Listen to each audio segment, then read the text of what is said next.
नमस्कार, 99 न्यूज के इस बुलेटिन में आपका स्वागत है। मैं हूं आपके साथ सोमनाथ तिवारी।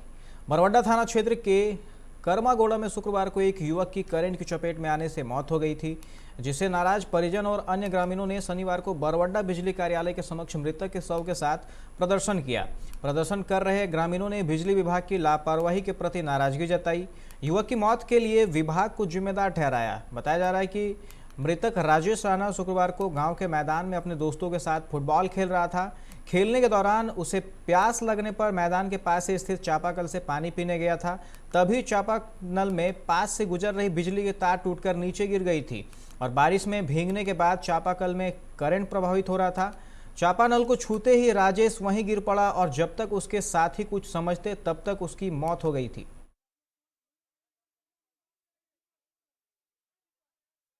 घटना उदयपुर पंचायत कर्मागोड़ा बस्ती में हुआ। आज बिजली विभाग का लापरवाही के चलते 18 साल का लड़का का देहांत हो गया, मृत्यु हो गया करंट लगने के चलते।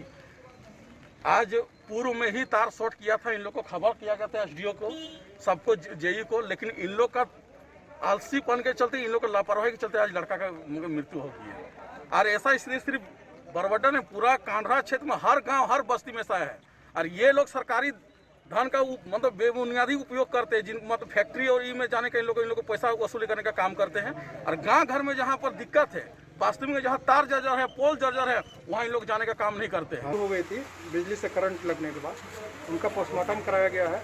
पोस्टमार्टम रिपोर्ट आने के बाद बिजली विभाग से जो भी प्रोविजन है मुआवजा का, वो इनको देने का आश्वासन बिजली विभाग के एसडीओ द्वारा दिया गया। परिजन क्या कुछ मांग कर रहे थे?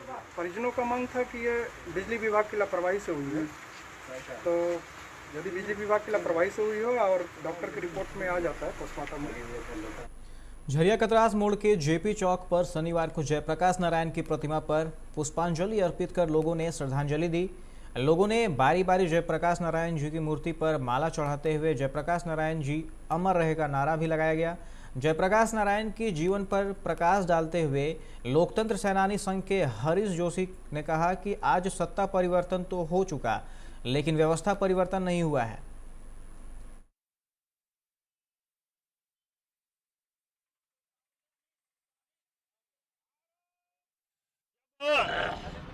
अपनी कुर्सी को बचाने के लिए और देश में खड़े हुए जन आंदोलन के कारण जब आपातकाल लगाया, तो आज ही के दिन 26 तारीख को सवेरे तक पूजा पाठ लोग करने के लिए तैयार हो रहे थे, वो भी नहीं होने दिया।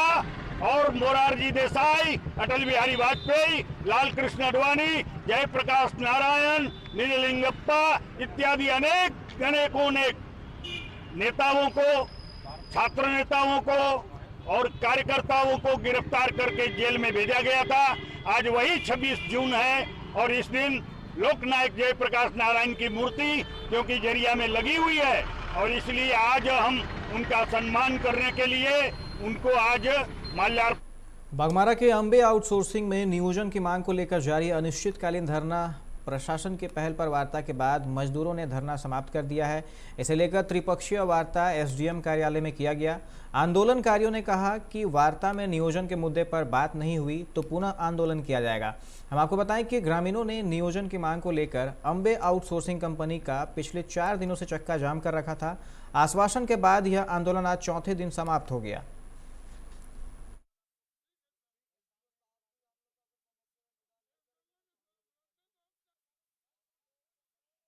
साहब को बात आया तो हमने एसडीओ को साहब को मान सम्मान को रखते हुए, थाना प्रभारी को मान सम्मान रखते हुए हम लोग ने हर तरह से मतलब कि उनका मान सम्मान रखा और आगे भी रखेंगे।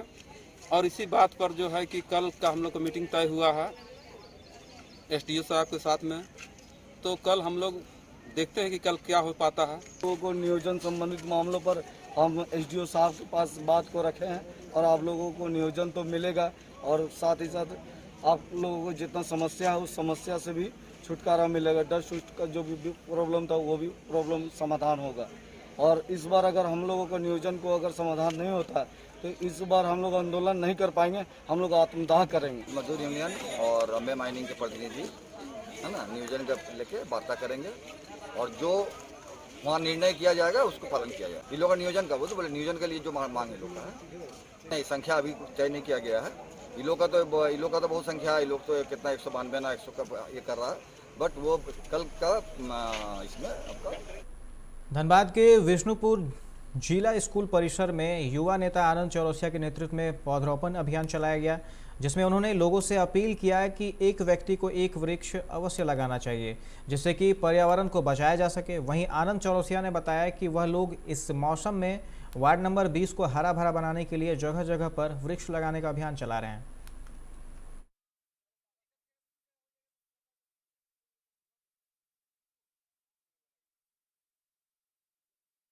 ये 3 साल पहले जब हमारा स्टूडेंट यूनियन युवा छात्र जागरण मंच जो था, उसके द्वारा भी हमने एक कार्यक्रम चलाया था, एक व्यक्ति एक पेड़ का।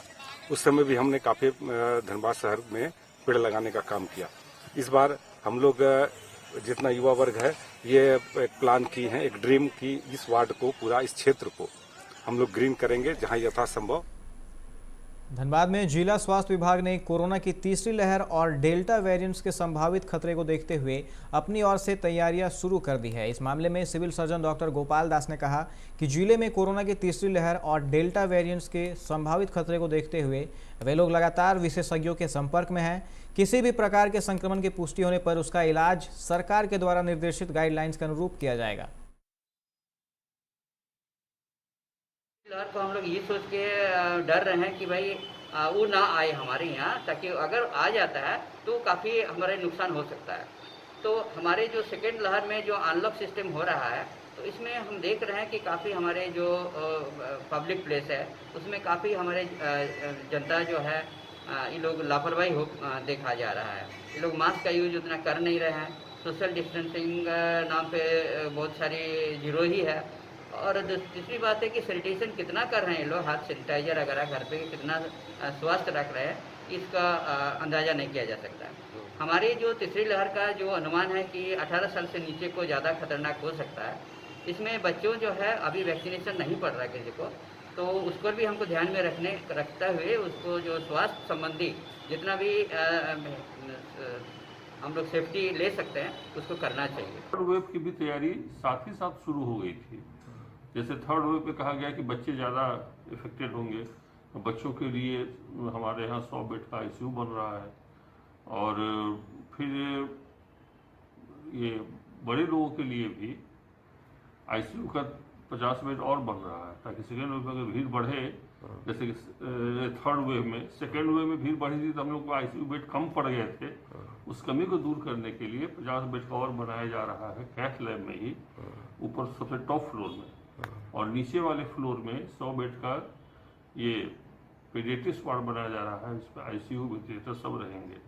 तो तैयारी हमारी चल रही है। नई बीमारी आई और तरह तरह की घोषणाएं होती रही, रिसर्च आते रहे, एक्सपेरिमेंट हो रहे हैं, सभी चीज़ अभी एक्सपेरिमेंटल है। उस आधार पे ही गवर्नमेंट भी डिसीजन ले रही है और हम उसके साथ हैं।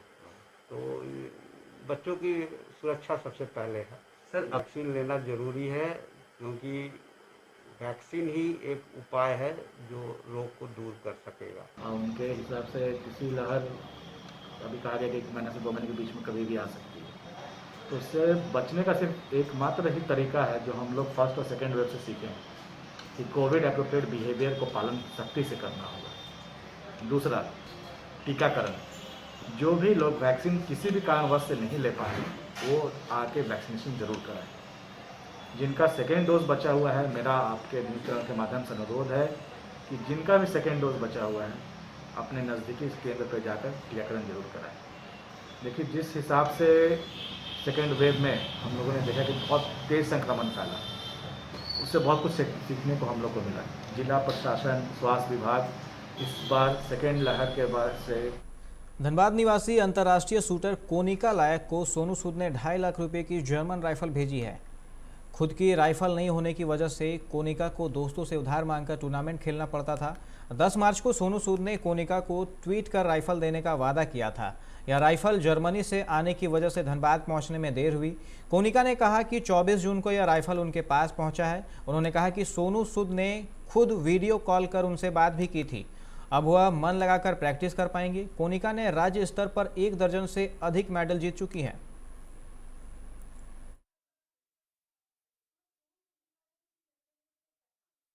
मैंने पहले ट्वीट किया था, फिर अंकित भैया के द्वारा सोनू सर के जो मैनेजर गोविंद सर को अंकित भैया ने कॉल किया, उनसे बात किया। फिर गोविंद सर ने जो कि सोनू सर से बात करके मेरी राइफल के लिए मदद की, और उसके बाद धन्यवाद के लोगों ने भी कितने का ये राइफल होगा जी? कितने का राइफल होगा? 2,65,000। आगे क्या लक्ष्य है आपका? ओलंपिक में गोल्ड मेडल जीतना इंडिया के। कितनी खुशी हो रही है? बहुत ज़्यादा खुशी हो रही है राइफल के जीत के, बहुत ज़्यादा कि अब लग रहा है कि हम खुद से मतलब अब किसकी मतलब इंतज़ार नहीं करना पड़ेगा राइफल के लिए। जब मन करेगा हम प्रैक्टिस कर सकते हैं और बहुत मेहनत कर सकते हैं। सरायकेला के गम्हरिया लैंपस कंपनी में पैसा जमा करने वाले खाताधारियों के राशि की निकासी नहीं होने के कारण आक्रोशित लोगों ने लैंपस ऑफिस के समक्ष प्रदर्शन किया। साथ ही ऋण वसूली के लिए चयनित लैंपस कर्मी मनोज सिन्हा से मिलकर अपनी समस्या रखी। मनोज सिन्हा ने कहा कि लैंपस का अधिकतर पैसा ऋण में चला गया है। लॉकडाउन की वजह से ऋण की वसूली धीमी पड़ गई है। वसूली होते ही राशि का भुगतान कर दिया जाएगा।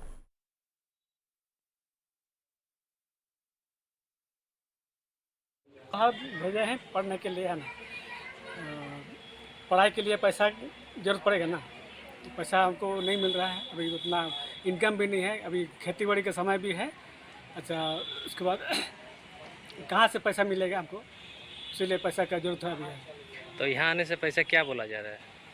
यहाँ आने से पैसा बोलता है कि हम लोग लोन दिए हैं, अब उन लोग से कलेक्शन करेंगे तब तक मिलेगा आपको। मतलब कब तक मिलने का बात हो रहा है? ये नहीं बता पा रहा हूँ।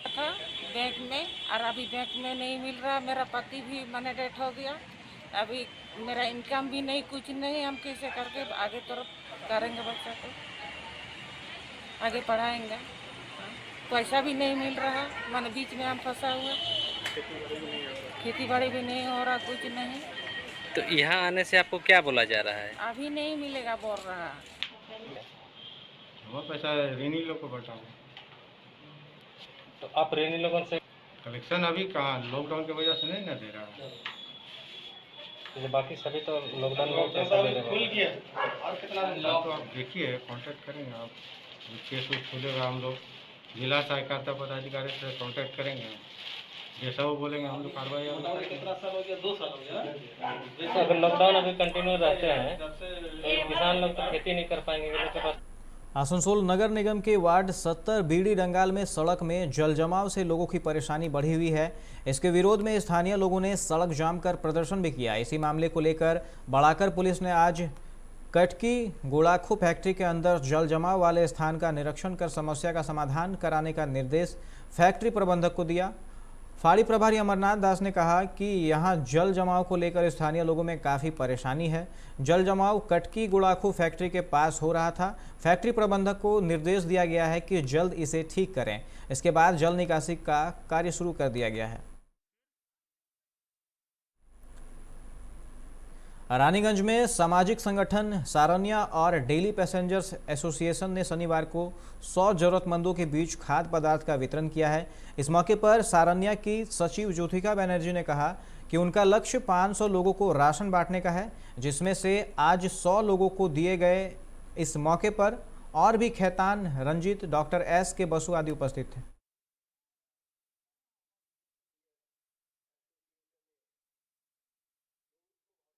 বিতরণী অনুষ্ঠান শুরু করেছি। আমাদের টার্গেট হচ্ছে 500 জন। আমরা তার মধ্যে আজ 100 জনকে দুস্থ মাদেরকে আমরা খাদ্য সামগ্রী দিচ্ছি। আচ্ছা, খাদ্য সামগ্রীর মধ্যে কি থাকছে? খাদ্য সামগ্রী চাল, ডাল, তেল, নুন এইসব তো রয়েছে, চিনি, বিস্কুট, সাবান, এই সব রয়েছে আর কি, 7-8 রকমের জিনিস। কতজনকে টার্গেট নিয়েছেন এবং আজ তার শুরুয়াত করলেন কতজনকে? আমরা 500 জনকে দিচ্ছি, আজকে 100 জনকে দিচ্ছি। कुल्टी के नियामतपुर पुलिस ने डकैती की योजना बना रहे 4 लोगों को गिरफ्तार किया है। इनके पास से एक 9 mm की पिस्टल, 2 मैगजीन, 10 राउंड गोली, एक देसी पिस्टल, देसी कारतूस और एक चाकू बरामद किया गया है। पुलिस को गुप्त सूचना मिली थी कि चारों बोका बाबा रेलवे टनल में डकैती की योजना बना रहे हैं, जिसके बाद छापा मारकर चारों बदमाशों को गिरफ्तार कर लिया गया।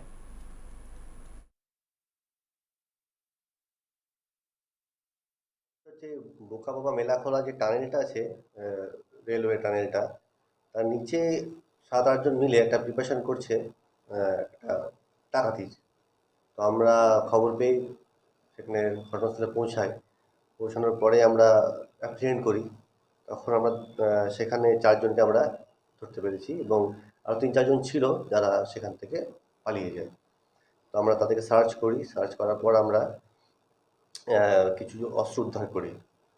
তো সেই অস্ত্রগুলোর মধ্যে আমরা একটা পিস্তল পেয়েছি, কান্ট্রিমেড পিস্তল, তাতে 2টো ম্যাগাজিন আছে এবং 10টা 9mm লাইভ অ্যামুনিশন পাওয়া গেছে এবং আরেকটা আমরা 1 শটার কান্ট্রিমেড পিস্তল পেয়েছি এবং তাতে একটা এবং সেটা .303 ইঞ্চ যে অ্যামুনিশন, লাইভ অ্যামুনিশন, সেটাতে লোডেড ছিল এবং আরও ছুরি, আরও কিছু। विश्व नशा निरोधक दिवस पर आज आसनसोल दुर्गापुर पुलिस ने जागरूकता रैली निकाली। इस दौरान आज रानीगंज थाना सहित आमरासोता, निमशा, पंजाबी मोड़, बल्लभपुर थाना की तरफ से रैली निकालकर लोगों को, खासकर नई पीढ़ी को नशे की लत से दूर रहने की हिदायत दी गई।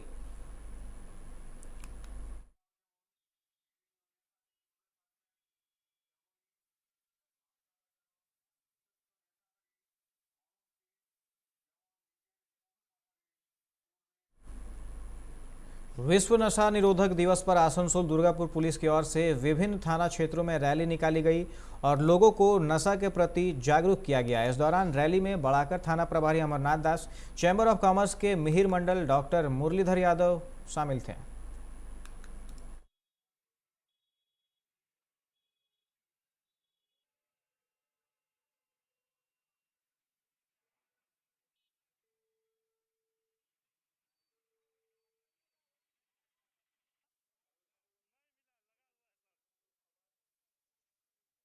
हमारे बड़ाकर का पुलिस फायरी प्रशासन से ये ऑर्गेनाइज किया गया। इनमें हमारे जो एसआई ऑफिसर इंचार्ज अमरनाथ दास सर और हमारे ऑफिसर श्याम सर, ये सभी उत्तम सर, सभी ऑफिसर्स इसमें मौजूद थे। चैम्बर ऑफ कॉमर्स से भी थे और हमारे इसमें चीफ गेस्ट था माननीय मुरलीधर यादव जी। उन्होंने इस प्रोग्राम का चीफ गेस्ट बनाए थे और आज एंटी ड्रग्स का जो था उसके ऊपर हमारी नेशनल एडवेंचर्स फाउंडेशन के बच्चे लोग 2 छोटा रोड शो का नाटक किया, उसी के ऊपर, एंटी ड्रग्स के ऊपर और ट्रैफिकिंग के ऊपर। सलानपुर पुलिस ने नशा विरोधी दिवस पर क्षेत्र में जगह जगह नुक्कड़ नाटक और सभा कर लोगों को नशा के प्रति जागरूक रहने के लिए लोगों से अपील की। कलाकारों ने नाटक के माध्यम से लोगों को नशा से होने वाली हानियों और नशा छोड़ने की अपील की।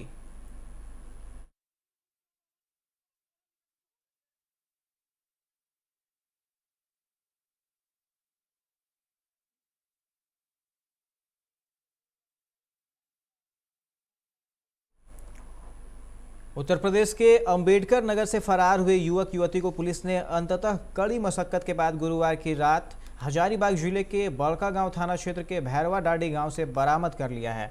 यूपी पुलिस के सब इंस्पेक्टर ओम प्रकाश यादव ने बड़कागांव थाना पुलिस के सहयोग से उक्त गांव में अपने पैतृक घर में छिपे आरोपित युवक हैदर व युवती को बरामद कर लिया है। दोनों को बरामद करने के बाद शुक्रवार की सुबह सीधे हजारीबाग सिविल कोर्ट ले जाया गया है। पूर्वी सिंहभूम जिले के टाटा पटमदा मुख्य सड़क पर बामनी ग्राम में परेश मंडल की दुकान के सामने शुक्रवार की मध्य रात करीब 2 बजे अज्ञात वाहन की चपेट में आने से एक अधेड़ की मौत हो गई है। जानकारी मिलने पर शनिवार सुबह 6 बजे पटमदा थाना की पुलिस पहुंची।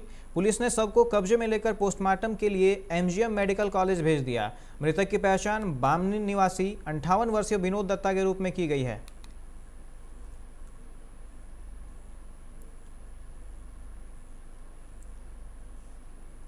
गढ़वा जिले के बरगढ़ प्रखंड के बरकौल गांव के पास स्थित एक जंगल में भालू के हमले में 2 भाइयों समेत 3 ग्रामीणों की मौत हो गई है।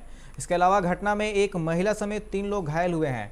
भालू के हमले में ये तीनों लोग किसी तरह अपनी जान बचाने में कामयाब रहे। मृतक और घायल सभी अपने गांव लौट रहे थे और इसी दौरान भालू ने हमला कर दिया। पलामू पाटन प्रखंड स्थित सीकी गांव में आज सुबह एक अधेड़ का शव खेत में पड़ा मिला। युवक के सीने पर करंट से जलने के निशान मिले हैं। वो मानसिक रूप से विक्षिप्त था। अधेड़ की पहचान जितेंद्र भुइयां के रूप में की गई है। पाटन के थाना प्रभारी प्रकाश कुमार ने बताया कि जितेंद्र भुइयां विक्षिप्त था और वो अपने साढ़ू के यहाँ पोखराहा आया हुआ था। रांची के नया टोली बरियातू में रहने वाली महिला की संदिग्ध अवस्था में मौत हो गई। महिला पिछले 5 सालों से लिव इन में रह रही थी। युवती की पहचान गोल्डी टोपो के रूप में हुई है। युवती की अब शादी होने वाली थी। गोल्डी का शव फंदे से लटका हुआ मिला। परिजनों का आरोप है कि उसकी हत्या हुई है। पुलिस ने मामले की जांच शुरू कर दी है।